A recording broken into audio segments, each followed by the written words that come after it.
There is no evidence in the record about any investigation, let alone debunked, sham, discredited, or as Manager Jeffries told you tonight, phony.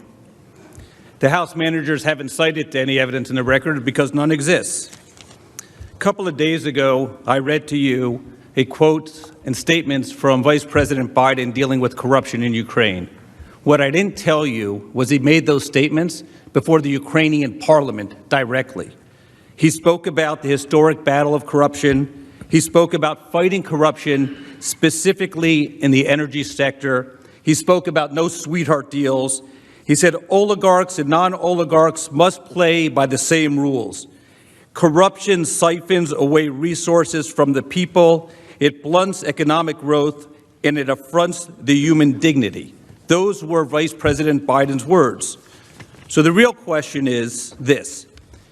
Is corruption related to the energy sector in Ukraine run by a corrupt Ukrainian oligarch who was paying our Vice President's son and his son's business partner millions of dollars for no apparent legitimate reason, while his father was overseeing our country's relationship with Ukraine, merit any public inquiry, investigation, or interest? The answer is yes. And simply by saying it didn't happen is ridiculous.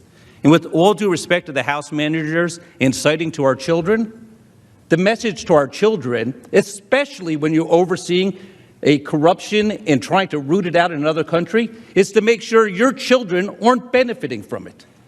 That's what should be happening. Not to sit there and say that it's okay.